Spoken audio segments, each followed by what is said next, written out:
예, 그 사람이 나이가 들어가면 자연스럽게 모든 기능들이 좀 저하되죠. 저도 지금 이렇게 안경을 썼는데, 물론, 목회하다 보면 신경을 많이 쓰게 되고, 또 제가 계속 공부하는 입장이 있으니까 책을 많이 보고, 그러다 보니까 눈이 나빠졌는데, 원래 제가 눈이 나쁜 사람이 아니거든요. 지금도 많이 나쁘진 않지만, 원래 청년 때는 1.5, 또 잘 될 때는 2.0까지 나올 때가 있었거든요. 근데 이제 세월이 지나고, 그 다음에 책을 많이 보고 그러다 보니까 이제 눈이 좀 이렇게 노쇠된다 그러죠. 그래서 노안이라고 그러는데, 이게 저하됩니다. 그래서 시력이 떨어져서 이제 책을 볼 수가 없으니까 안경을 쓰게 되고, 그것도 피곤하면 이제 돋보기가 있거든요. 그래서 돋보기 이렇게 놔두고 책을 보면 아무리 글자가 좀 더 크게 보이니까 그래서 책을 봅니다. 이제 이건 어쩔 수 없죠. 이제 세월의 무게 앞에 어찌할 수 없는 것들이죠. 어떻든 그러는데 지금 이제 안경을 쓰게 되면 제가 이 글을 본다거나 사람을 볼 때 잘 보이거든요. 근데 안경을 벗으면 여기서 지금 저 끝에 있는 분들이 잘 안 보여요. 그러니 안경을 쓸 수밖에 없죠. 근데 지금 안경을 써서 보면 뒤에 계신 분도 잘 보인단 말이죠. 그래서 이 안경이라고 하는 것이 저에게는 노안이 되어서 시력이 떨어진 부분들을 보완해 주어서 보여주도록 하는 거죠. 그리고 얼마나 고마운 것이에요. 이것은 분명히 나이가 들어가기 때문에 시력이 나빠지게 되거든요. 이건 어쩔 수 없는 거죠. 물론 나이에 드셔도 시력이 안 좋아, 안 나빠진 분도 계시지만은 대부분의 사람들이 나이가 들어가면 이제 안경을 쓰게 됩니다. 그것은 어쩔 수가 없는 것이죠. 그래서 저 지금 개인적으로 이런 고민을 좀 해보면서 이 문제를 좀 영적인 문제로 좀 고민을 해봤어요. 이제 신앙인으로 살아가면서 그동안에 우리가 어떤 인본주의적인 어떤 사고나 생각들을 가지고 있던 사람들이 이제 그 안경을 가지고 세상을 보는 거 아닙니까? 내가 그동안 배웠던 것들, 습득되었던 것들을 통해서 세상을 보고 소통하는 거거든요. 그런데 여기에다가 이제 우리가 좀 신앙생활을 하게 되면 말씀을 먹게 되면 말씀이라는 이제 뭡니까? 렌즈를 통해 세상을 보게 되거든요. 중요한 것은 이제 신앙인들이 이 성경적인 렌즈라고 합니까? 안경을 통해서 세상을 볼 때에 잘 보이게 돼 있어요. 근데 이제 문제는 뭐냐면 그동안에 우리가 가지고 왔던 이 안경, 내 어떤 가치관과 내 의식구조, 사고라고 하는 이 안경이 있는데 그 안경을 가지고 세상을 보기 시작한단 말이죠. 그럼 그 안경을 가지고 여전히 신앙생활을 하면서 세상을 보고 있기 때문에 성경과는 안 맞는 거예요. 그래서 우리 성경적인 안경을 가져야 되겠는데 그 성경적인 안경을 가지려고 한다면 내가 과거에 썼던 안경을 벗어야 되거든요. 그래서 저 같은 이 안경도 계속 쓸 수는 없잖아요. 시간이 지나면 도수를 좀 올리든지 아니면 뭐 눈이 좋아지면 낮추든지 해야 될 거 아니에요. 근데 저 같은 경우는 안경이 그 다초점 안경이거든요. 굉장히 이제 이게 그 원래 두꺼워야 되고 그러는데 좀 밑부분만 이제 두껍게 해가지고 그 다초점 안경이라고 그래가지고 그걸 통해서 눈이 이제 그걸 보게 돼 있어요. 마찬가지일 거예요. 여러분들도 이제 그동안에 배웠던 하나님 여러 가지 말씀이 있는데 그 여러 가지 말씀을 가지고 세상을 이렇게 보고 소통하는 거죠. 이것을 얼마나 많이 가졌느냐의 문제예요. 여러분들이 성경적인 의식구조와 사고라고 하는 것들을 얼마나 가졌느냐에 따라서 세상은 잘 보일 수 있고 정확하게 볼 수 있고 또 바르게 갈 수가 있고 그래요. 근데 우리는 이제 여기에서 이제 갈등을 하는 거예요. 특별히 주의 종들 입장에서 보면 더 소중한 문제죠. 왜냐하면 여러분들은 말씀을 배워야 되는 입장에 있고 주의 종들은 어떤 신학을 한 사람들이고 말씀을 공부하는 사람들이니까 그 주의 종이 어떤 안경을 쓰느냐에 따라서 여러분들은 그 주의 종이 쓴 안경을 통해 성경을 보게 되고 세상을 보게 되거든요. 그러니까 이제 그 주의 종이 누구냐의 문제예요. 그래서 이 주의 종이 성경적인 안경을 가지고 여러분들에게 말씀을 가르쳐 주느냐, 그렇지 아니하면 세상적인 인본주의적인 안경을 가지고 성경을 가르쳐 주냐에 따라서 여러분 신앙의 질이 굉장히 달라져 버리는 거죠. 이게 굉장히 중요하다고요. 굉장히 중요한데 지금까지 이제 제가 이제 어쨌든 성경을 공부하는 한 사람으로서 우리 주의 종들 또 저들 바라보는데 우리 주의 종들을 바라볼 때에 자신만의 안경들을 다 가지고 있는데 그 자신만이 가지고 있는 안경을 통해 성경을 보는 거죠. 그래서 자신만이 가지고 있는 그 안경이라고 하는 것이 성경적인 안경이면 좋겠는데 인본주의적인 안경을 가지고 성경을 보면 그 렌즈를 통해서 여러분들에게 설명해 주는 거잖아요. 그렇게 되면 여러분들이 잘못되고 있다는 사실을 모르는 상태에서 성경을 배우게 되는 거죠. 그래서 이 주의 종들이 중요한 거예요.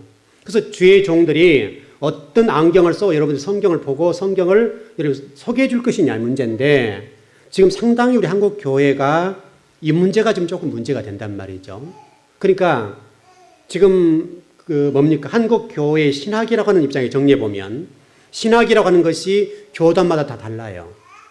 교단마다 다르고 목회자마다 달라요. 개교의 중심으로 흘러간단 말이죠.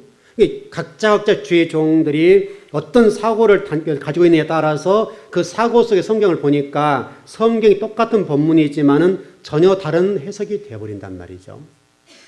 이 문제가 심각해진 거죠. 그래서 지금 한국 교회의 신학이 제각각이고 성경은 똑같은 한 말씀이고 하나님 말씀인데 해석을 어떻게 하느냐에 따라서 전혀 다른 말씀이 되었단 말이죠. 그런데 성도들의 문제는 뭔가 하면 그 주의 종들의 어떤 성경 지식을 능가할 수가 없기 때문에 여러분들은 무비판적으로 말씀을 받는 입장이 있단 말이죠. 그러니까 여러분들은 맞겠지라고 생각하고 말씀을 받을 수밖에 없는 입장이란 말이에요. 여기에 이제 우리의 어떤 함정이 있는 것 같아요. 그래서 어떻든 누군가는 여러분의 성경을 가르쳐 주는데 그 누군가가 참을 가르쳐 주느냐 아니면 잘못된 것을 가르쳐 주느냐에 따라서 여러분의 신앙과는 전혀 다를 수 있어요. 그러니까 우리가 이게 좀 이렇게 도표적으로 본다면 180도로 본다 합시다. 그냥 이렇게. 이게 180도 아닙니까? 180도로 본다 한다면 이 180도의 각도 안에서 주의 종 성경을 봤을 때 전혀 여기 0이라고 본다면 0의 말씀이 하나님 말씀을 본다고 한다면 하나님 말씀은 똑같은데 주의 종들의 가치관, 의식구조, 어떤 안경을 통해서 어떤 렌즈를 통해서 성경을 보느냐에 따라서 이 성경 해석은 이쪽에 와 있을 수 있단 말이죠. 그래 주의 종들이 중요하단 말이죠. 그래서 이제 주의 종들이 문제인데 이 주의 종들이 성경적인 사고를 가지고 성경을 전해 준다고 한다면 금상첨화죠. 근데 문제는 지금 우리 그 성도들 입장에 봤을 때에 어떤 주의 종들의 말씀을 배우거나 듣게 될 때에 보편적인 생각이 이런 생각이 있단 말이죠. 유명한 목회자나 또 성도가 많이 모인 교회의 어떤 목회자가 어떤 성경을 가르치고 설교를 해주게 되면 그 설교나 성경 공부가 참이라고 믿는단 말이죠. 참일 수도 있지만은 항상 우리가 좀 우리 라오디아 교회를 통해서 말씀하셨던 것처럼 이 머리는 냉철하고 가슴은 뜨거워야 되는데 우리는 이 부분이 정리가 안 되는 거예요. 가슴은 뜨겁고 머리는 냉철해야 되는데 이 머리가 냉철하지 못하다 보니까 머리까지 뜨거워진 거죠. 그러니까 가슴도 뜨겁고 머리가 뜨거우니까 어떤 말씀이 어떤 잘못된 할지라도 비판적이나 뭡니까 우리가 수용하는 입장에서 전혀 이 잘못됐다는 생각을 가지지 아니하고 받아들이게 되니까 그 신앙은 굳어진단 말이죠. 이게 신앙이 굳어지다 보면 다른 어떤 말씀이 잘 가르쳐줘도 잘 가르친 말씀이 잘못된 것, 참이 아닌 것을 이해하게 된단 말이에요. 저는 이것이 우리 어떤 교회들의 그 뭐라 할까요? 불행의 전주곡이라고 할까요? 저 표현이 좀 거칠은 표현인데 그런 것 같아요. 그러니까 유명한 목회자가 전해 주었기 때문에 옳으냐 이 문제는 옳을 수도 있죠. 또 작은 교회 목회자가 말씀을 전하기 때문에 옳으냐 그렇지 않을 수도 있어요. 틀릴 수 있다 이 말이죠. 중요한 것은 우리의 어떤 이런 외적인 가치관의 문제가 아니라 그 주의 종이 어떻게 말씀을 전해주냐 이 문제가 기준이 돼야 되겠는데 우리 성도들의 기준치는 그러지 않단 말이죠. 작은 교회이기 때문에 말씀이 잘못됐다라고 판단할 수도 있고 큰 교회이기 때문에 옳다고 할 수도 있겠고 상당히 우리가 지금 인본주의적인 자본주의적인 논리를 가지고 있기 때문에 상당히 자본주의 논리에서 본다고 한다면 유명하고 대형 교회의 주의 종들이 말씀을 가르치면 옳을 것이라고 판단한다 이 말이죠. 우리 의식구조가 자본주의 논리이기 때문에 그렇단 말이죠. 성경 말씀은 창세부터 요한계시록까지 한 말씀이 똑같아요. 하나님이 원래 말씀하신 말씀은 전혀 변함이 없단 말이에요. 변함이 없는데 중요한 것은 그 변함이 없는 말씀을, 왜냐하면 창세기 같은 말씀을 우리가 배운다 한다면 창세기 말씀을 지금 수천 년 전의 말씀인데 수천 년 전의 말씀을 문화, 종교, 어떤 상황, 또 사회, 그때 당시 정치적인 문제, 종교의 문제, 문화의 문제, 다양한 것들이 있다. 언어의 문제, 다양한 것들이 있기 때문에 그때 당시 말씀을 지금 해석해 나간다 하는 것은 쉽지 않단 말이죠. 그냥 창세기 1장 1절에 한다면 태초하나님 천지를 창조하셨다 이렇게만 간단하지만은 시대적인 배경이 있기 때문에 그 시대적인 배경과 상황과 문화와 언어적인 습관과 여러 가지가 복합적으로 되어서 해석돼야 되겠는데 그 해석되지라도 그때 당시 학문으로 들어가서 공부를 하고 그 학문을 통해서 다시 이 시대에 맞게 재해석을 해줘야 설교가 된단 말이죠. 근데 이 부분이 만약에 잘못되어서 그냥 지금 시점에서 그냥 그 말씀을 그대로 해석하면 우리가 듣기는 맞을지 모르지만 안 맞는단 말이에요. 왜냐하면 그때 당시에 상황이 있으니까. 제가 여러분 언젠가 그런 설교를 했던 적이 있잖아요. 그 무화과 나무 비유를 설교하면서 그 무화과 나무 비유가 그동안에 한국교회가 설교할 때 여러분들 이렇게 무화과 나무 열매가 맺지 않으면 우리 주님이 저주하셔서 말라 죽은 것처럼 헌신하지 않으면 여러분 이렇게 됩니다. 이렇게 말씀을 배웠단 말이에요. 우리가 다 그렇게 배웠잖아요. 여러분이. 근데 실질적으로는 그 말씀이 아니란 말이에요. 왜냐하면 지금 해석하면 그게 맞을지 모르지만은 예수님께서 무화과 나무 비유를 말씀하실 때 2000년 전에 그 설교를 할 때는 그런 말씀이 아니었단 말이에요. 여러분 기억나시나요? 그 말씀은 그때 당시에 로마가 지배할 때이기 때문에 로마가 초대교회 성도를 핍박했단 말이에요. 핍박하니까 성도들이 예수를 전하지 못하고 고백하지 못하고 숨는 거예요. 그래서 카타콤이라고 하는 게 생기게 되고 기독교인들이 이렇게 자꾸 숨어 들어간다면 뭡니까? 음지로 들어간다는 말이에요. 왜냐하면 예수님을 나의 구주와 주님으로 고백하면 죽으니까 또 현실 삶 속에 핍박을 당하니까 신앙을 드러내는 신앙생활을 못한단 말이에요. 못하게 되니까 예수님께서 제자들에게 설명하는 거예요. 너희들이 지금 나를 구주와 주님으로 고백하는 것이 어렵지. 왜냐하면 로마가 세계를 지배하고 있고 너희들이 핍박을 하니까. 왜냐하면 로마가 얼마나 사람 많이 죽였냐고요. 그러니까 예수님을 드러내고 얘기할 수가 없단 말이죠. 그 시대 상황이. 그러니까 모든 기독교인들이 예수님을 전하는 것들에 관해서 두려움을 갖게 되는 거죠. 환난을 당하니까, 고난을 당하니까. 그러니까 주님이 말씀하시는 거예요. 너희들이 무화과 나무 봤지? 예, 봤습니다. 그래, 좋아. 이 무화과 나무가 이런 거라는, 이런 비유잖아요, 비유. 비유니까 이 무화과 나무 말랐지. 이게 뭐야? 그때 당시 그 제자들은 이해했다, 이 말이죠. 지금 2000년 후에 그것을 이해하니까 열매를 못 얻으면 열매를 맺지 못하거나 이렇게 충성하지 않으면 하나 이렇게 됩니다. 이렇게 설교가 되지만은 원래 주님 말씀하신 의도는 그게 아니란 말이죠. 다시 설명하면 그 말씀은 너희들이 어떤 핍박이나 고난이 있다 할지라도 굴하지 말아라. 말씀을 지키고 믿음을 지켜라. 왜냐하면 로마는 곧 이와 같이 멸망이 될 것이야. 내가 심판할 거야. 그러니 너희들 지금 좀 핍박이 있고 고난이 있고 어려움이 있고 때로는 죽을 수도 있다. 때로는 순교를 당할 수도 있겠다. 그러나 두려워하지 말아라. 왜냐하면 너희들이 나는 영원할 것이면 이들은 금방 망한다. 금방 망해. 그러니까 너희들 신앙의를 잘 붙잡고 도전해 가거라. 그 말씀이었단 말이죠. 그러니까 지금 2000년 전이 지난 지금 무화과 나무 비유를 하게 되면 왜 여러분 충성하지 않습니까? 이렇게 열매를 맺지 않으면 하나님 이렇게 됩니다. 라고 설교를 하게 되면 우리에게 어떤 헌신이 잘 될지는 모르지만은 원래 주님이 말씀하신 의도와는 전혀 다르다 이 말이죠. 그건 신앙의 생명의 문제다. 생명의 문제. 신앙을 어떻게 지킬 것이냐 문제이지 전혀 다른 문제였다 이 말이죠. 그래서 여러분 지금 시대의 성경을 해석할 때에 성경 본래 의도를 퇴색시키거나 또는 가감하거나 또는 더하거나 빼거나 해서는 안 된단 말이죠. 일전에 우리 요한계시록 말씀을 통해 말씀드렸던 것처럼 너희들이 성경 말씀을 빼거나 더하게 되면 두루마기 기록된 것을 내가 제하고 생명나무 및 새 예루살렘 성에 참여하는 것을 내가 제해버리겠다. 다시 설명하면 여러분 우리 주님이 오시게 되면 생명나무를 먹어야지요. 열매를 먹어야 되죠. 왜냐하면 에덴 동산에서 선악을 알게 한 나무 먹은 이후에 생명나무를 먹으면 안 되니까 죄인이 영원히 살면 안 되잖아요. 그러니까 우리 주님 하나님께서 이 에덴 동산을 들어오지 못하게 막았단 말이죠. 그게 다시 우리 주님이 오시고 이제 영원한 천국과 지옥에 갈라질 때는 이 생명나무 열매를 먹어야 영원히 살 수 있는 거예요. 근데 영원히 살 수 있는 생명나무 열매를 못 먹게 하겠다는 거예요. 그럼 결국 어떻게 된다는 얘기예요? 이거는 상당히 심각한 얘기가 되는 것이죠. 이게 굉장히 주의 종들이 이만큼 지금 위험에 노출되어 있는 거죠. 주의 종들이 진리를 바르게 가르치지 못하게 되면, 왜냐하면 주의 종들 기름 부어 세웠잖아요. 기름 부어 세운 종들이 하나님 말씀을 더하거나 빼버렸을 경우는 이렇게 되기 때문에 주의 종들이 얼마나 어려운 자리냐 이 말이죠. 그만큼 말씀을 전할 생명을 걸고 수고해야 된다 이 말이죠.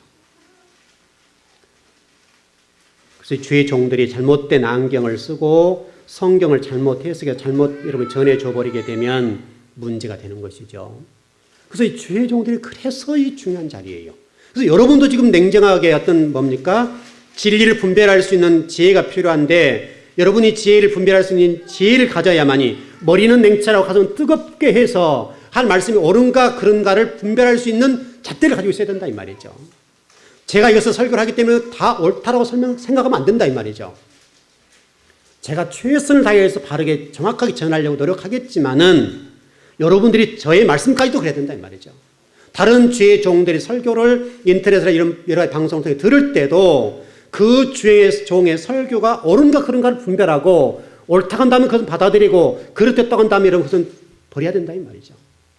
여러분이 이 부분에 대해서 어떤 잣대가 명확하게 서 있지 않는다고 한다면 무비판적 말씀을 막 받아들이게 되면 여러분 영혼이 어떻게 되겠냐 이 말이죠.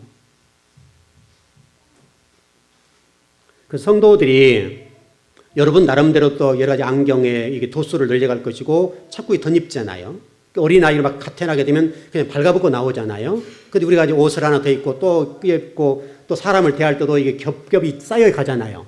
그런 관점의 세상을 보다 보니까 성경도 그렇게 보는 거예요. 그래서 여러분에 있어서 중요한 것은 뭐냐면, 여러분들은 어떤 진리를 배우는 입장을 한다면 선지식을 내려놔야 되고, 여러분 누차 강조하는 부분이지만은 여러분이 이력서를 내려놓고 말씀을 그대로 받아들여야 돼요. 그대로. 옳다고 한다면. 그러면 여러분 신앙이 잘할 수 있다는 것이죠. 근데 우리가 성경을 바르게 해석해 준다 할지라도 성도들이 당연하게 그 말씀을 수용하고 받아들이고 순종하고 그 말씀을 살아야 되겠는데, 우리 성도들이 지금 이 세상을 믿지 못하고 사람들이 자꾸 이제 사기를 많이 치고 거짓말을 많이 하다 보니까 진리에 관해서 우리가 의심병이 생겨버린 거죠. 참 도를 전해줘도 성도들이 그 말씀을 받아들이는 입장에서 자꾸 이 의심이 생긴 거, 이 부분은 우리가 고쳐야 될 문제라고요. 제가 지난 수요일 날 이런 말씀을 좀 드렸어요. 하나님은 창세기 1장 1절에서 우리 주인이라고 그랬고, 우리가 나는 하나님이 나의 주인이라고 고백합니다라고 고백했다. 그렇게 됐죠. 그렇다면 우리가 정말로 하나님이 나의 주인이냐 이 말이죠. 정말로 하나님이 나의 주인일까에 관해서는 고민해 봐야 될 문제라는 거죠. 내가 하나님을 나의 주인으로 고백했다. 그렇기 때문에 하나님 나의 주인이 되냐 이 말이죠. 그런 것은 아니죠. 우리 입술로 하나님 나의 주인입니다라고 고백했지만은, 그러나 그 고백한 것이 참이냐의 문제는 다른 문제라는 거죠. 내가 고백한 것이 내가 고백했기 때문에 하나님 나의 주인이 되시냐 이 말이죠. 그러진 않아요. 하나님이 나의 주인이라고 고백했다고 한다면 모든 삶 속에서 내 생각과 내 모든 가치관과 내 의식구조와 내 모든 인생까지도, 또 여러분의 모든 미래까지도, 더 나아가서 여러분이 가지고 있는 모든 소유까지도 다 하나님께서 인정해야 된다 이 말이죠. 이 부분에 관해서 제가 수요일날 물었어요. 여러분들이 그렇다고 한다면 여러분이 가지고 있는 모든 부분들이 하나님 것이냐, 그걸 내놓을 수 있느냐 물었다고요. 그래서 우리가 상당히 이제 어렵지요. 제가 일일이 개인적으로 물어보진 않았지만 성도들 입장에 봤을 때 그럴 수 없다 이렇게 된다 이 말이에요. 우리가 그렇다고 한다면 하나님 나의 주인이라고 고백한 이 고백은 거짓말이라 이 말이죠. 그러니까 하나님이 이 세상을 창조하시고 이 세상의 주인이시고 저와 여러분을 만드신 분이고 이 세상을 좀 운행하고 계시고 이 세상을 심판하실 분이란 말이죠. 그 영원히 우리가 새 하늘과 새 땅을 만들어서 새로 살 것인데, 문제는 우리가 나의 주님으로 하나님을 고백하지만은 실질적으로 내가 하나님을 나의 주인으로 고백하는 그 고백이 참이냐 문제는 다른 문제라 이 말이죠. 그것은 입술에 고백에 불과하다고 한다면, 우리가 고백한 하나님 나의 주인입니다 라고 고백하는 그 고백이 내 입술의 고백에 불과하다고 한다면 하나님이 과연 그 고백에 대해서 믿어주겠냐 이거죠. 사람과 사람 사이도 한두 번 속아줄지는 몰라도 두 번, 세 번 계속해서 거짓말하게 되고, 저분이 거짓말하는 사실을 알게 되었을 때는 믿지 않잖아요. 일단 거리감을 두게 되고 무슨 말 하든지 간에 안 믿잖아요. 우리가. 하나님도 똑같다 이 말이죠. 우리에게. 우리가 매일매일 고백하는 삶 속에서 하나님 나의 주인이십니다라고 고백하지만은 그 입술의 고백에 불구하고 내 삶과 모든 영역 속에서 하나님 나의 주인을 인정하지 않고 내가 주인이 될 때에 하나님이 나를 과연 인정해 주겠냐 이 말이죠. 다시 한번 여러분 스스로 한번 질문해 보세요. 하나님 나의 주인이신가? 그리고 여러분의 모든 것, 여러분 인생, 여러분의 비전, 또 여러분의 손과 발, 입술, 말 한마디, 행동 하나, 여러분 가진 소유, 여러분의 꿈, 그 모든 것들이 아버지 것이냐 이 말이죠. 아버지를 위해서 내 비전을 세워가고 이뤄가고 내가 노력한다고는 왜 노력하고 있으며 내가 수고한다면 왜 수고해야 되며 이 모든 것들이 아버지 것을 인정하고 아버지가 내 삶의 모든 것들을 주관하신다고 믿는다면 설령 내가 실패한다 할지라도 내가 망한다 할지라도 그것은 아버지 뜻이라 이 말이죠. 성공해도 아버지 뜻이라 이 말이죠. 그럼 내가 성공했을 때 아버지 뜻이라고 인정하지만은 내가 실패했을 때 과연 그 실패한 것이 아버지 뜻이라고 인정할 수 있겠냐 이 말이죠. 하나님의 그것을 분명히 이 실패 속에 하나님의 섭리가 있고 하나님의 계획이 있고 뜻이 있다라고 고백할 수 있냐 이 말이죠. 그때 우리가 대부분이 하나님 어디 계세요? 왜 나의 기도를 이렇게 하시고 나를 이렇게 버리셨느냐고 한탄하고 한숨을 내쉬지만은 실질적으로 우리가 실패했을 때 하나님 나의 주인이십니다. 하나님의 섭리를 믿습니다. 감사합니다. 라고 우리가 아버지를 고백하고 믿을 수 있겠는가? 정말 여러분의 몸은 하나님의 자녀로서 지금 그 몸을 아버지가 나의 주인 되심으로 믿고 고백하고 살아오고 있는가? 내가 하는 그 모든 몸짓, 내가 하는 모든 수고, 내 시간까지도, 내 입술까지도, 내 생각과 내 인생의 모든 그 소유권, 내가 이루려고 하는 그 모든 꿈과 비전들이 내 것이 아니고 하나님 것이냐 이 말이죠.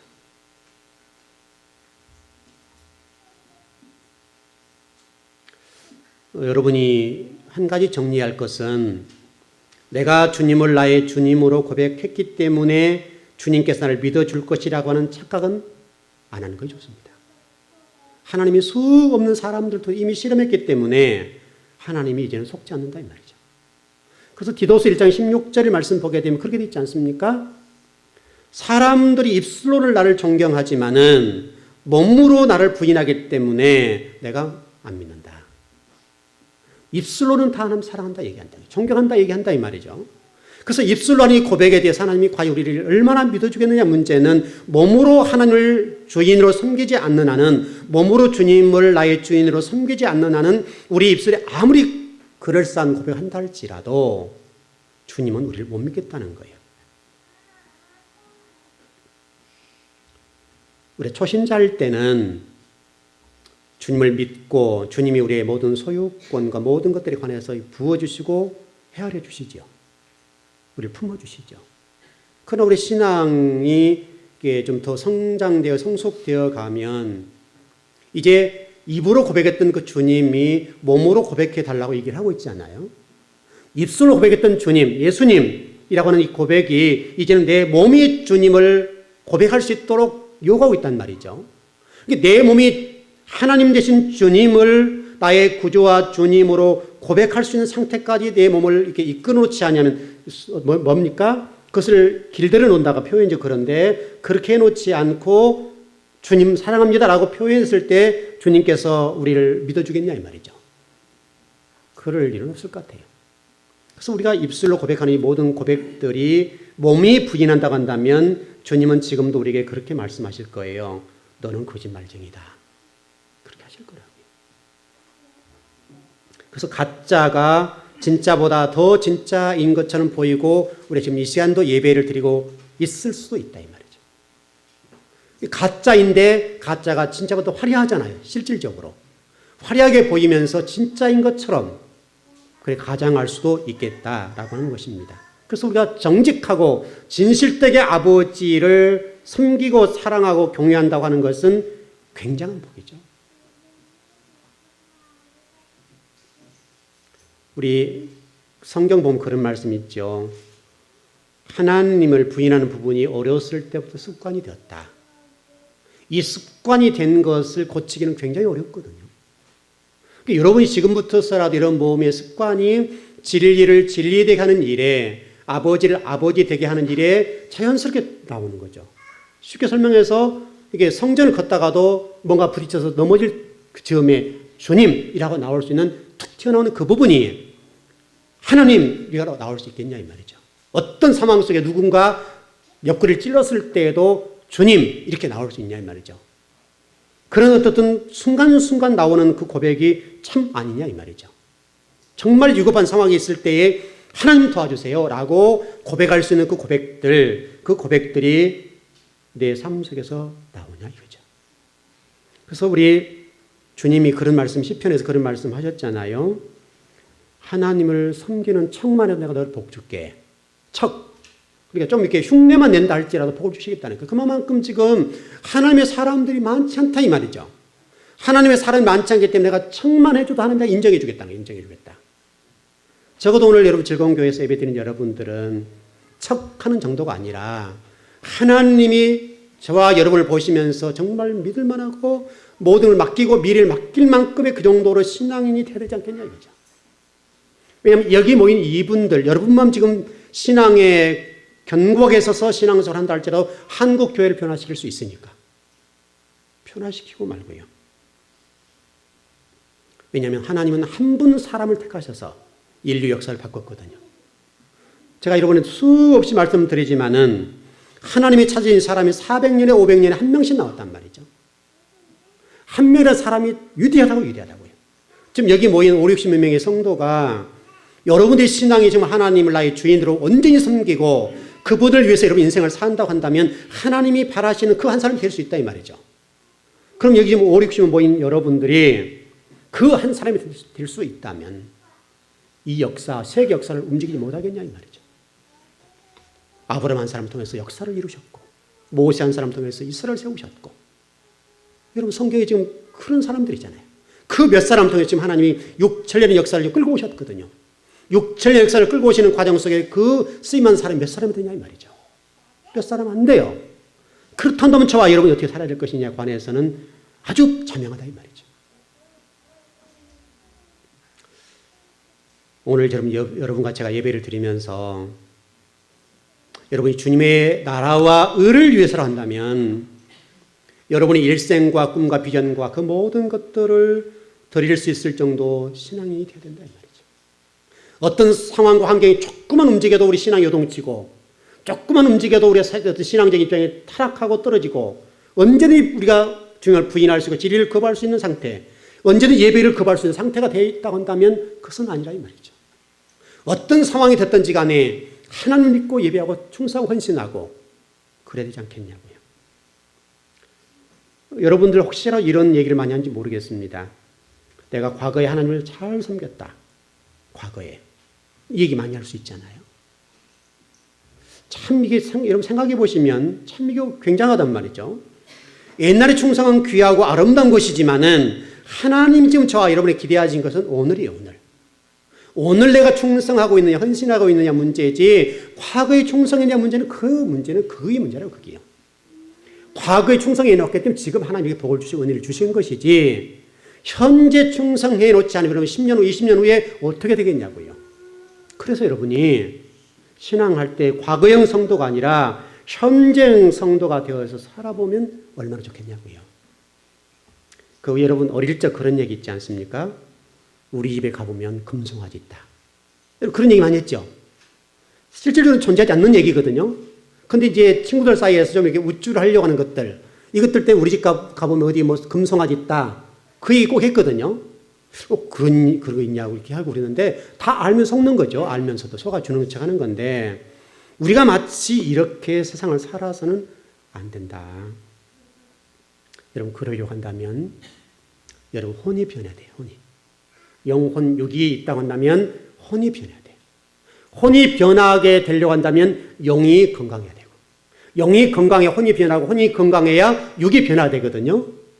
우리 베드로전서의 말씀과 같이 3분설로 얘기를 한다고 한다면 영혼 육이라고 봤을 때 영이 진리와 가깝고 하나님 형상을 회복해야만이 혼이 건강해지는 거예요. 그러니까 혼이 건강해야 육이 건강해지는 거예요.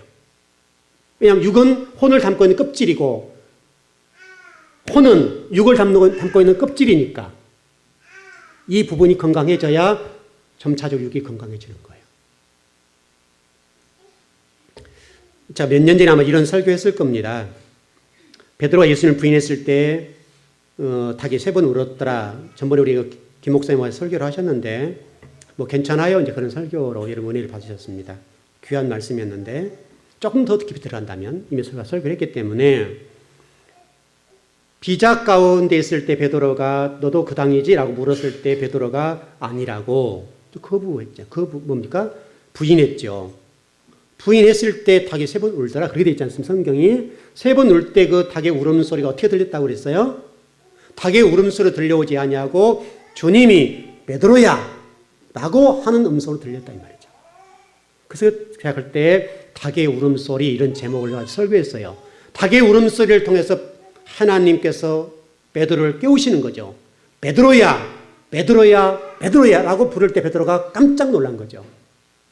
그래서 닭의 그 울음소리가 주님의 음성으로 들려와서 말씀이 생각나고 통곡하게 된 일, 그 이후로 베드로가 주님을 위해서 거꾸로 십자가를 져야 되겠다는 그 결단하게 된 시점이 그 시점이란 말이죠.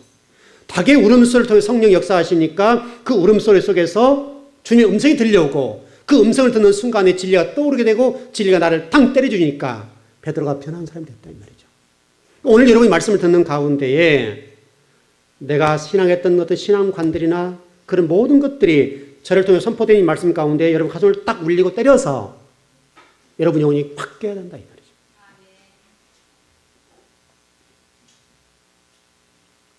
여러분 창세기 6장 이후에 하나님 영이 떠났다는 말씀이 있거든요. 창세기 6장에 하나님 영이 떠나게 된 순간에 우리가 짐승이 됐다. 육체가 되었다. 육체가 됐다는 좀 쉽게 설명하면 이런 거죠. 이스라엘 백성들을 애굽에서 출애굽시킨 다음에 광야에서 진리를 거부하게 되어 죽였단 말이죠. 어떤 구원을 받았는데 이루지 못했죠. 왜 죽이셨습니까? 하나님 영의 인도함과 진리의 인도를 받지 못하니까 죽이시는데 하나님 눈 깜짝 한마디 안 하셨다고. 민수기 10장 11절 이후에 하나님이 칼을 들고 덤벼드리니까 진리를 거부하는 자마다 그 족족 죽이는 거예요. 근데 하나님이 그 죽이시면서 한 번도 후회해 본 적에 눈 깜박했다는 말씀이 없단 말이죠. 왜 그렇겠습니까? 노아 홍수 때에 노아 외에 7명을 구원해 주시고 나머지 300억 정도 인구를 죽이시는데 하나님이 슬퍼하셨더라. 그 말씀이 없단 말이죠. 눈 한 번 깜짝하셨다는 말씀이 없단 말이죠. 왜 그렇습니까? 마치 우리가 시골에서 지금 우리가 뭐 도시 살게 되면 그렇게 쉽진 않지만은 시골에 살 때 집에 기르던 닭을 잡아먹던 그런데 그 닭을 잡아먹는 주인이 그 닭 잡으면 눈물 흘리냐 이 말이죠. 똑같다고요. 짐승을 대하는 것 뿐이에요. 노아 홍수 때나 광야에서의 사람을 대하는 하나님 입장은 특별히 노아 홍수 이후에 사람을 대하는 입장은 짐승 하나 대하는 것과 똑같다고요. 그래서 300억을 죽이기보다 하나님이 끔찍 한 번 안 하셔요. 눈 한 번 깜짝을 안 하신다고요. 여러분 성경을 읽어보시게 되면 300억 정도 인구를 죽이신 다음에 하나님이 울으셨더라 슬퍼하셨다는 말씀이 없단 말이죠. 오히려 8명 구원받는 걸 기뻐하셨죠. 그래서 노아가 은혜를 입었다고 해서 하나님이 노아를 검은 눈동자에 싹 집어넣고 보호해주고 사랑해주고 은혜를 베풀었더라. 그렇게 말씀하시지 300억 정도 인구를 죽인 것에 관해서 후회하거나 한탄하거나 한 번도 눈물을 지으셨다는 말씀은 없다고요. 왜요? 짐승에 불과하니까. 이 문제라고요. 지금도 똑같아요. 여러분 지금 이 공중 권세자분들이 지금 누굽니까? 이 세상의 임금이 누굽니까? 마귀라고요. 마귀고 사탄인데 지금 이 공중 권세자들과 이 세상의 임금이 마귀이기 때문에 여러분의 세상적인 가치로 산다고 하는 것은 곧 소속이 어디냐 이 말이죠. 그 소속이 세상의 임금이 마귀의 소속이 됐다 이 말이죠. 그래서 여러분 요한복음 8장 44절에 보게 되면 창세 이후에 6장 이후에 사람들에 대해 설명하기를 마귀의 자식들 이렇게 됐단 말이죠. 여러분들이 지금 진리로 거듭나야 돼. 진리의 인도함과 진리가 말씀한 대로 살아야 될 이유는 하나님의 자녀가 되는 지름길이라 이 말이죠. 이 길이 아니고는 여러분 마귀의 자식이고 마귀를 임금으로 섬기게 될 수밖에 없는 거예요. 이게 성경적인 얘기라 이 말이죠.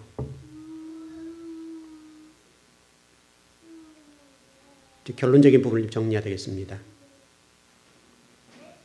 하나님 오늘 저와 여러분을 통해서 뭘 말씀하실까요? 우리가 지금 유대인의 관점에서 말씀을 많이 좀 전하고 있는데 우리가 지금 해야 될 일이 있습니다. 에스겔 38장 37장에 보면 이런 말씀이 있죠. 생기야 저 무덤 속으로 뼈 들리는 소로 들어가라. 그리고 그들로 하여금 군대가 되도록 해라. 이 말씀이 있죠. 그래서 지금 저와 여러분들 진리의 인도함과 성령의 충만을 받아야 되겠는데 문제는 은혜 시대의 말미와 있단 말이죠. 그러니까 여러분 기도를 해보시면 그렇고 그런데 아무리 우리 교회가 말씀과 기도에 중심적으로 교회가 가지만은 강단에서 말씀을 전하는 것은 뭐 제가 해야 될 일이니까 가지만은 성도들이 세상에 나가서 살 때 보니까 기도가 돼요, 안 돼요? 안 돼요. 아무리 기도하고 말씀 붙잡아야 된다 해도 세상이 바삐 돌아가기 때문에 그 바삐 돌아가는 그 다람 쳇바퀴 도는 그 부분에 내가 맡겨버리는 거죠. 기도할 시간이 없는 거예요. 그 성전에 나와 기도한다 하더라도 기도가 안 되는 거예요. 왜냐하면 은혜 말미에 있으니까. 은혜 말미에 있고 재난과 환난의 시대가 오게 되면 은혜 시대가 끝나게 되면 기도가 안 돼요. 어려운 시대가 온단 말이죠. 그런데 하나님은 저와 여러분들의 생기가 되라는 거예요. 생기. 생기라는 말이 뭡니까? 성령 충만이거든요. 성령 역사거든요. 생기가 되어서 저와 여러분들을 세상을 변화시키고 또 저와 여러분들이 이스라엘을 변화시켜서 이스라엘 사람들에게 예수님을 전해서 그들로 예루살렘 성을 회복하라는 거예요. 또 교회를 회복하라는 거예요. 이게 이제 저와 여러분의 사명일 겁니다. 하나님의 지배를 인정하고 성령 충만해서, 성령 충만하는 말은 말씀에 지배받는 것. 성령 충만을 잘못 이해하면 안 돼요. 은사 충만이 아니라고요. 성령 충만은 뭐 펄펄 뛰는 이런 것들이 아니라 뭐 환상을 보는 이런 것들이 아니라 말씀의 인도를 받는 거, 말씀의 지배를 당하는 거, 이게 성령 충만이에요. 여러분 영혼 속에 세상으로 가득 찼던 이것들을 비워내고 그 속에 진리를 담는 것이죠. 그래서 이 진리 담은 이것을 통해서 주님이 가라면 가고 서라면 서는 거예요. 기도하면 기도하고 말씀대로 살아라면 사는 거예요. 이게 지금 성령 충만이에요. 이렇게 되어야 생기가 되어서 이 땅의 구원의 완성뿐만 아니라 더 나아가 이스라엘 백성을 구원해낼 수 있다는 거예요. 왜냐하면 이스라엘이 회복되는 데 있어서 가장 중요한 게 뭐냐면 저와 여러분들에게 성경이 뭐라고 말씀하는가 하면 이방인들의 충만한 숫자가 차기까지 이스라엘 괴롭힘을 당할 거다. 이렇게 됐단 말이죠. 이렇게 됐으니까 이방인들의 수가 차기까지 충만한 수라고 했단 말이에요. 충만한 수. 그렇다면 지금 우리 교회와 지금 이방인들, 믿지 않는 사람들인데 그 믿지 않는 사람들 이방인 수가 차서 다시 찬 숫자를 가지고 이스라엘 들어가서 그들을 구원해서 예수를 믿게 만들고 그래서 예루살렘 성을 회복해야 된단 말이죠. 여러분 그래서 오늘 사도행전 2장 1절 4절을 읽은 거예요. 이게 초대교회 얘기거든요. 지금 그 당시에 유대인들 얘기예요. 유대인이 성령 충만해서 마가 다락방에 성령 충만해서 저와 여러분 복음 증거해주고 디아스포라 2000년 사는 동안에 그들이 수없는 사람 죽었다고 저와 여러분 때문에. 이제 우리가 그들의 빚을 갚아야 된다 이거죠. 근데 문제는 우리가 빚을 갚을 만한 힘이 없는 거예요. 우리가. 이제 너무나 세상적인 가치관에 매여 있기 때문에 너무나 세상 속에 속해 있기 때문에 진리의 깃발을 들고 나갈 만한 힘이 없어요. 이게 문제예요. 그래서 제가 요한계시록 설교할 때 그 부분 설교를 하겠는데 제가 말씀을 공부하면서 요한계시록 공부를 해보면서 이 시대는 전도가 안 되겠구나. 그렇다면 어떻게 될 것이냐 이런 고민을 해보는 거죠. 그만큼 저와 여러분 지금 기도를 정말 많이 해야 되고 말씀을 부지런하게 배워야 되고 그래야 좀 조금이라도 힘을 가질 수 있는 거예요. 그만큼 어려워요.